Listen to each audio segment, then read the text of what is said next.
Hey guys, and welcome back to another random distractions video. This is what I'm going to call the Home Theater 2025 wrap-up. I don't really have anything new in the system, but I did receive some comments in regards to the Anthem AVM 90 to see if I could provide any updates on it since I've had it for a little while now. So I thought, hey, why don't I talk about the rest of the system and see where I'm at with the different components and if there's any things that I maybe want to update or upgrade later on. I'm still trying to pay off the Anthem AVM 90 itself and the Kaleidescape, which won't happen till kind of middle of 2026.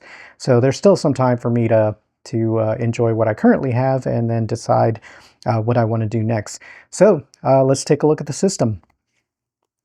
So here it is in my living room, as you can see. And I'm going to go ahead and I did write down some notes, so hopefully I can stay with those. But I'll start off with the Anthem AVM 90 since that's the one that a lot of people have been asking about. And I'm just noticing all that dust under the entertainment center there. As far as the Anthem AVM 90, I purchased it back in December of 2024. And it's December 2025 now. And so I've had it a little bit over a year.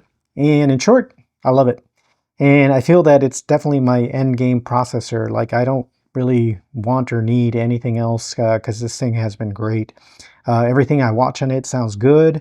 It's not just movies and shows that you would expect like great sound to come from.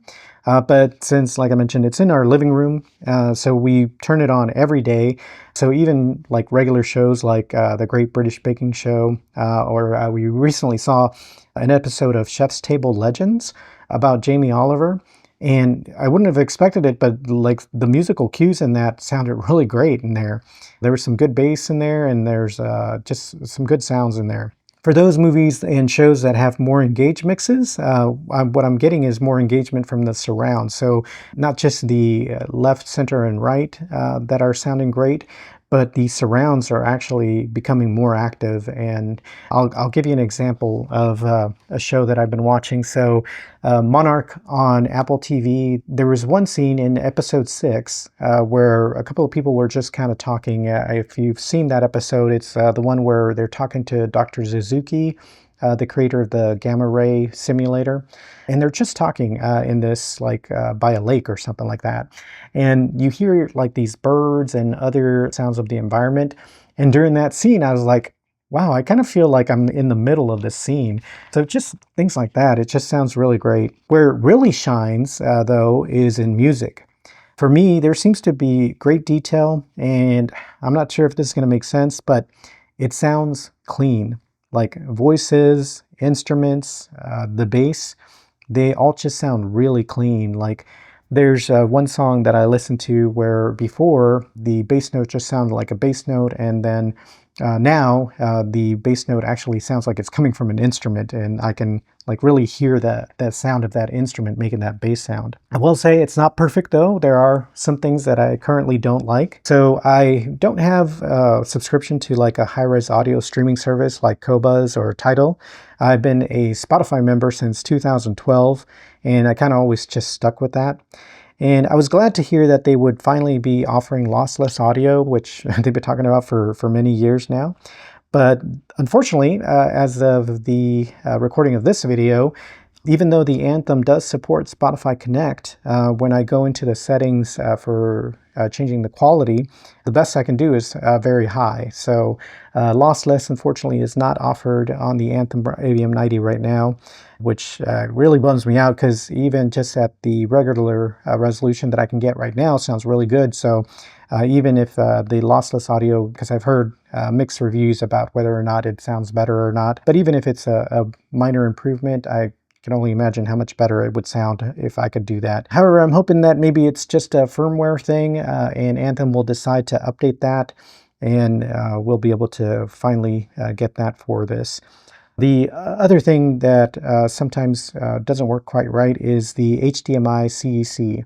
So currently I have it set up so that when I turn on the television, it'll turn on the receiver. And every time when I turn off the TV, the receiver or the processor will turn off. But every now and then when I turn on the TV, the processor won't turn on for whatever reason. And then I have to go into the menu of the TV and just select that input, and it'll turn on just fine. I would say that 90% of the time it turns on, so it's not like a huge issue, but it is an issue that sometimes happens. Of course, it's two different components, so I don't know if it's the TV or if it's the processor, or it could be even the cable that's behind there. So I don't know. I may try and see if at some point try a different cable and see if that fixes the issue. But again, I love it. And I'm really glad that it's in my setup. And as you can see, right above it is the AC Infinity T10, which I originally got for my Anthem 1140 back 4 years ago, so that's been a lot longer, but it's still working great. I have it currently set up so that the screen doesn't turn on, so it's not always on. But the way that this one works is that it sucks the air out of the processor and then blows it out through the front with the fans there. So, because I don't really have that great ventilation in the back there, so it's better to blow it out the front there. All right, so next up I'm going to talk about is the Kaleidescape, which you can see it sitting right above the Emotiva there. And that one I bought back in August of 2024. So it's been about 1 year and 4 months. The picture and sound are great on this thing. I wish I had more money so that I could buy more movies. And the one thing I will say is they put movies on sale quite often. I have a bunch of movies that I save to my wish list, and whenever there's a sale on those specific movies, they'll send me an email saying, hey, you know, we have a special pricing on there for you. And so they can come down to like $14.99 or $9.99. Some of the content sets are actually really good.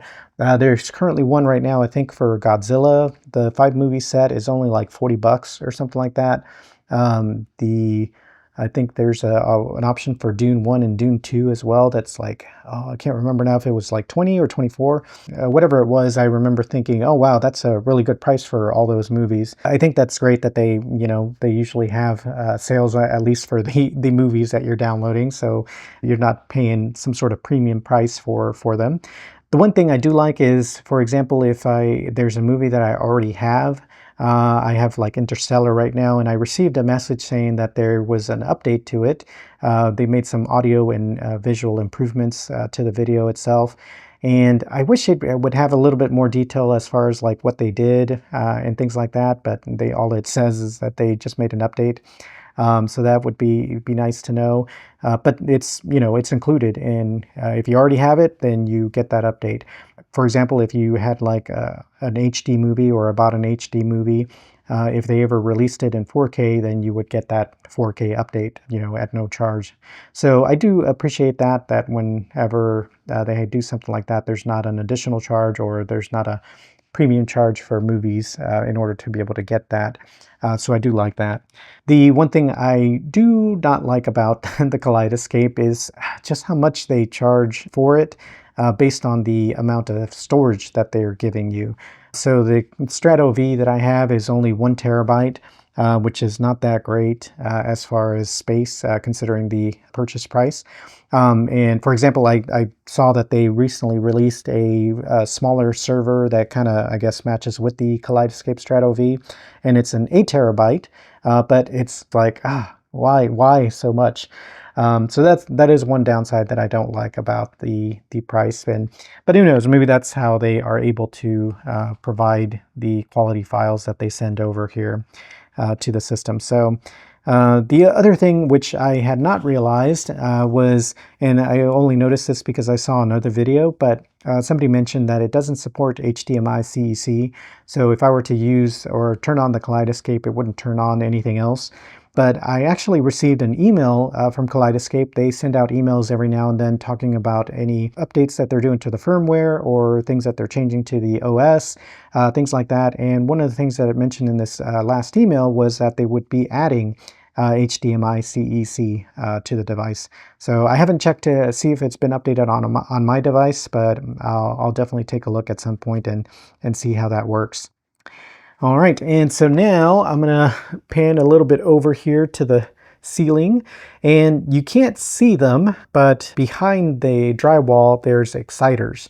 So if you saw my video when I installed those, I decided to try and see if exciters would work as height channels. And for the most part, they do work. If I have it at like moderate listening levels, you can hear the sound from above and it comes through just fine. If I had like music going, then, you know, it would be coming from above as well. If I change the settings to be all stereo in all the channels. But the one thing that I don't like is when I try to listen to something at more of a, let's say, close to reference level or reference level, they excite the drywall a little bit too much so that it starts just shaking and sounding really bad. So it takes you out of that immersion of the high channels, you know, because then you just hear the drywall rattling and stuff. So that is one thing that I don't like.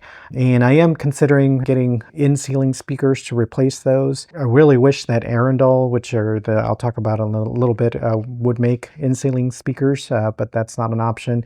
So I've been looking at RSL. They have a pretty modestly priced in-ceiling speaker that I've heard, you know, it works really well. So that's one thing that I'm looking at. All right, so moving back down, and let's talk about amplification. So back over here on the left side where I have the Kaleidescape is the Emotiva. And that one I purchased 4 years ago. When I originally got the 1140, I was really liking the way that it sounded as far as the amplification, but I was kind of wondering, oh, you know, what would external amplification do for me? And so I decided to try out the Emotiva BasX A5. At 5 channels, it was only pushing out, I think, 90 watts per channel, but I actually did notice a difference. And so what I'm currently using it right now for is for the high channels that I've just talked about. They're more than enough to drive that, and like I said, when they get really loud, they unfortunately just shake everything. So they're not missing any power at all. So the Emotiva has been great. It's currently set up to turn on via trigger by the processor. Once that turns on, it'll turn that on, and it's been working really good. On the right side, we have Buckeye amps. So those I actually got the 3-channel 2 years ago, and I immediately loved the way that it sounded. It was definitely an improvement as far as power goes from the Emotiva. And so because of that, I decided to, not long after, buy a 2-channel.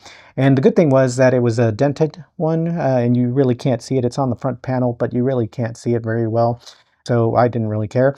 And but I bought that maybe a month or so after I bought the 3-channel. So they've been in my system for 2 years now, and I really enjoy them. The 2-channel is driving the left and right, and then the 3-channel is driving the center and the surrounds. But yeah, they've been doing really great. I don't really foresee making any updates or upgrades to the amplification. I've really enjoyed that. So those will be staying in my system for now. All right, and now let me try to see if I can get a shot of it here, but if you can see that black box there, that's one of my SB-3000s. And then over here in this corner where all of this stuff is, under that pillow, is another SB-3000. And those, let's see, let me look back at my notes. I've had them for 4 years now. They've been doing really great. I'm really happy with them. Took me a while to find all this stuff that was shaking. For example, you can see there's a mirror up there, and that thing was shaking really bad, and so I got some blue tack and was able to put it behind there. And once I got rid of all of the different shakes and rattles and stuff, it really, I was surprised at how much of a difference that made in the way that it sounded with my system.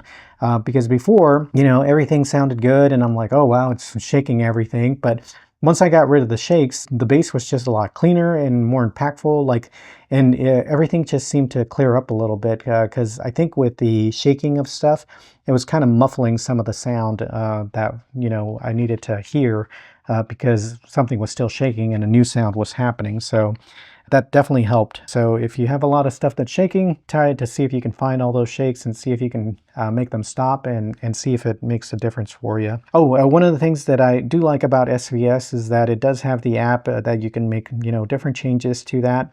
And one of the things that I found myself doing was whenever I listen to music, having it set to whatever my home theater setup is, the EQ and the levels for home theater, I feel like I want to have a little bit more when I'm listening to music. So I made a different EQ setting for when I listen to music, and I bumped up the dBs a little bit as well, so that I get more of a chest thump whenever music is playing. Because honestly, I mean, after listening to this system for a while and then trying out different things, sound and what you enjoy is subjective. So if something sounds good to you, then, you know, why not do it? It may not be exactly what it's supposed to sound like, but if you enjoy it and you like it, then why not make that change? And so that's why I decided to do that. And I do really enjoy listening to it that way whenever I'm listening to music. So, but I do like that it can do that with the SVS app. The one thing I will say is that I am actually considering upgrading these SB-3000s to SB-17s in the future. The one thing that I feel like I am still missing is that infrasonic feel of bass for movies and stuff. So I feel like I do want to try to save up to maybe make that change. So that's one of the things in my system as well that I would consider changing, maybe not in 2026, but you know, maybe in 2027, being able to change out those to much bigger subs, which, you know, looking at the dimensions of them, they're bigger, of course, but I think they would still fit in these corners here that I have. So that's definitely something that I'm thinking about for sure. All right, so now it's time to talk about the television, which is an LG C1 77-inch, and I bought it about 3 years ago. And honestly, I mean, like my processor, I really enjoy it. I love it. I think the picture quality is really great. Things just look great in it. Whenever, even though we have a window over here, it still looks bright enough in here in this space. And then when we, you know, when it's dark or at nighttime, when we're watching a movie, it's definitely bright enough and things like that. I currently have an Ambilight system with a Raspberry Pi, which you can kind of see here. And unfortunately, it doesn't work with the smart TV functions. So I can use it with my Kaleidescape, so that's something that I can do. But I'm actually considering maybe getting an Apple TV to replace the smart functions of the television. And then that way I can use the LEDs a lot more often, because I do enjoy the way that, or what that does whenever it's working. So especially at nighttime when it's dark, it just adds a little bit more to everything. So that would be the one thing. I'm currently sitting about 8 feet away from the television, which I looked it up, you know, because they always have those things of like, what's the you know, the correct size for how far you're sitting. And it said, I think an 83-inch would actually be a little bit better. But at this point, I don't know how like motivated I am to replace that, because I'm just, like I said, I've been really happy with this one, and it still feels plenty big enough for whatever we're watching. But of course, you can always go bigger. So who knows? That may be something that I might do in the future. But for now, I think it's great. Okay, and last but not least, I'm going to talk about my Arendal speakers. So I have the 1723S center channel paired with the 1961 towers. And then as you saw, I have the 1961 monitors for my surrounds. And honestly, I still love the way that they look. They are just a great looking set of speakers. And no matter what I throw at them, they just keep up. Like they've gone through a couple of different changes as far as going from an Anthem 1140 to a processor to having amplification upgrades, and they've been able to keep up with every single upgrade that I've thrown at them. So I really do enjoy them as far as what they can do, and I have no real need for like wanting to upgrade them. I think that for their size, especially in this room, I think they're a perfect fit because they don't really like jump out at you.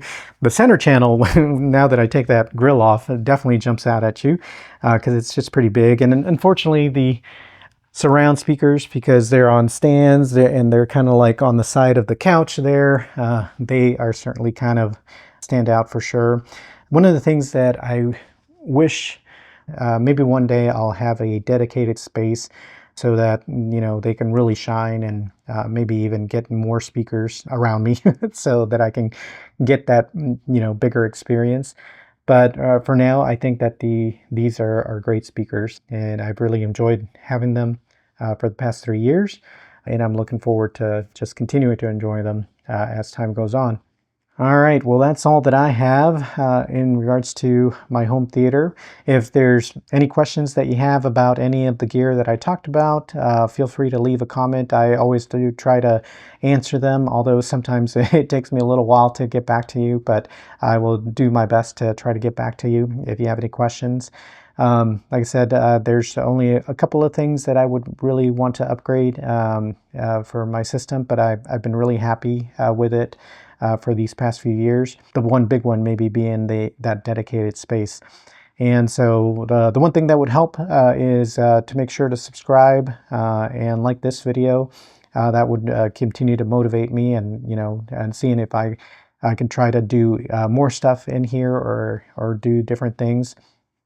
I haven't really like tried to reaching out to different manufacturers to see if I could try to test some additional stuff that maybe can do some comparisons, but I'll see what I can do, because it's been a while since I've had a video out. But I appreciate the comments that you guys give, and I hope that everyone had a good 2025 and is looking forward to whatever 2026 brings. Well, that's all that I have for this video.